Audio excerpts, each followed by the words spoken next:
capítulos anteriores se examinaron las ideas clásicas sobre el método científico. Este es el término más apropiado cuando se habla sobre personajes como Platón, Sócrates, Aristóteles, Galileo, Newton, entre muchos más. Corresponde ahora revisar las ideas predominantes en los umbrales del siglo XIX sobre la manera que tenían las personas de hacer ciencia.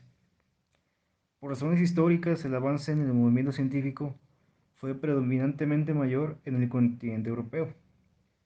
El continente americano, por otra parte, no se incorporó al movimiento científico filosóficamente hasta fines del siglo pasado y principios de nuestro siglo. Ahora, conforme entramos cada vez más y investigamos más sobre la riqueza cultural del siglo XIX, esta crece tanto que se cree finita, sobre todo cuando lo que perseguimos representa una de las facetas menos brillantes que se posee de esta época. La verdad es una pena que en el siglo donde debutaron Beethoven, Debussy, Turner y los impresionistas de Lord Byron y de Tolstoy, es una pena escudriñar las ideas y la influencia de personajes menos brillantes que vivieron vidas más o menos recluidas en oficinas o en laboratorios de universidades y que murieron con poco ruido y poca gloria. Esto apenas se alivia cuando se consideran las consecuencias de los trabajos de esas personas para la sociedad occidental del siglo XX. Y pues podría decirse que la fuerza que ha transformado el mundo de lo que era en el siglo XVII a lo que es hoy es la ciencia. Esa transformación ha sido tan profunda y extensa que amenaza con cada vez hacer menos inteligible nuestro pasado. Y es por eso que la historia, nuestra historia, merece cada vez más atención, ya que este es el puente que nos permite seguir en contacto con nuestro pasado. Ahora, las dos corrientes más importantes de la filosofía de la ciencia del siglo XIX fueron el empirismo y el positivismo. El empirismo, por un lado, floreció principalmente en la Gran Bretaña, mientras que el positivismo tuvo su mayor impacto en el continente europeo y en América. A continuación vamos a hablar sobre algunos de los personajes que representan mayormente el empirismo del siglo pasado. John Herschel estudió en Cambridge. Sus intereses científicos se extendieron a distintas áreas como la óptica, cristalografía, geología, meteorología y la química, pero este se centró en la astronomía. Herschel llamó a su libro Preliminary Discourse on Natural Philosophy, que básicamente quiere decir Introducción a la Filosofía Natural, y lo publicó en 1830. Entre sus aportaciones podemos encontrar el descubrimiento de las órbitas elípticas de las estrellas dobles y la demostración de que se mueven conforme a las leyes de Newton, lo que aplica las leyes de Newton al universo. También hizo la cartografía completa de los hemisferios celestes, el cual le tomó 9 años completar. También fue un pionero de la fotografía y a su vez fue el primero en imprimir fotografías en placas de vidrio cubiertas con emulsión de plata. En 1839, al mismo tiempo que Fox Talbot inventó el papel fotográfico. Ahora hablemos de su método científico. Herschel insistió en que el método para formular una hipótesis o una teoría no tiene absolutamente nada que ver con su mayor o menor aceptación. Una inducción cuidadosa, precisa y sistemática puede tener el mismo valor que una adivinanza momentánea, o hasta que un volado si sus predicciones deductivas se cumplen en la realidad. El proceso científico tiene dos caras. Una es la cara o contexto del descubrimiento y la otra es la cara o contexto de la validación o justificación. Herschel propone que a veces la ciencia se inicia con el análisis de los fenómenos, o sea, su separación en sus elementos constituyentes. El conjunto de los diferentes pasos necesarios para establecer las leyes científicas se conoce como inducción y ocurre en dos etapas distintas. En la primera se definen las leyes y en la segunda se formulan las teorías. Ahora, él nos dio unas indicaciones acerca de cómo proceder en la investigación. La primera de ellas es buscar conjunciones frecuentes de antecedentes y consecuencias. La segunda, entre las anteriores, buscar cuándo la ausencia de una consecuencia se acompaña de la ausencia de un mismo antecedente.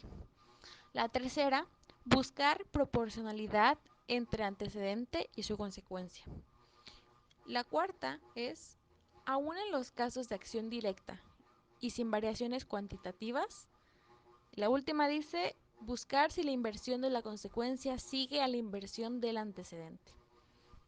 Como pueden ver, Herschel se limitó a mencionar que los caminos que transita el investigador en cada caso corresponde a procesos mentales distintos. La generación de teorías era un paso ulterior y de más elevado nivel al establecimiento de leyes, lo que también significa que dependía mucho menos de la realidad. Propuso que los científicos deberían perseguir las causas verdaderas, verau cause, como lo puso él en latín, en lugar de correr tras ficciones especulativas. Toda su concepción sobre el método científico se puede resumir en que no pudo proporcionar reglas precisas para distinguir entre la realidad y la fantasía.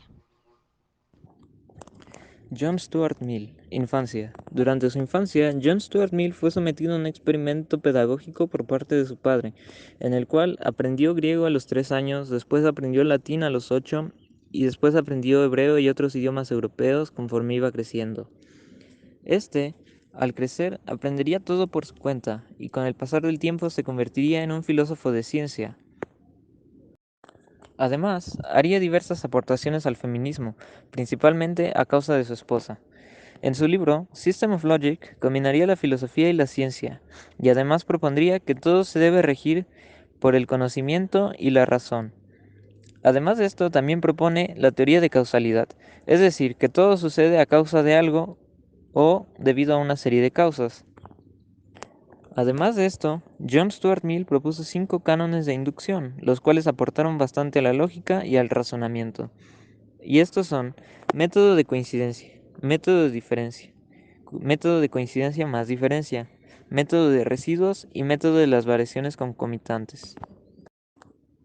Pero había un problema, y es que John Stuart Mill era más un filósofo que un científico serio, por lo tanto sus propuestas contenían errores, provocando que hoy en día ningún científico se apoye en sus cánones para la inducción científica. Aún así, estos siguen dando bastante en qué pensar, pues John Stuart Mill hizo varios planteamientos y varios cuestionamientos que hasta el día de hoy siguen sin ser resueltos. Por último, pero no menos importante, tenemos a William Whewell, quien nació en Lancaster en una familia de clase media. Gracias a su talento y competitividad, él ganó becas no despreciables desde muy joven. Gracias a una de estas, ingresó al Trinity College en Cambridge cuando tenía apenas 17 años de edad.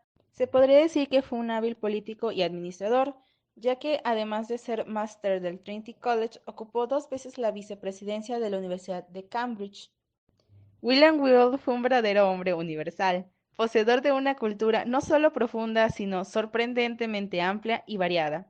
Trabajó en problemas de matemáticas, física, astronomía, geología, cristalografía, arquitectura, teología, educación, economía política, historia y filosofía. Gracias a él se tienen términos científicos como ión, electrodo, ánodo y cátodo, además de introducir la palabra científico sustituyendo el término filósofo natural. A diferencia de otros empiristas de su época, él no dejó pasar por alto las contribuciones de otros científicos y filósofos, sino que más bien las incorporó a su pensamiento filosófico. Will insiste en considerar la mente como un agente activo en el proceso de generación del conocimiento.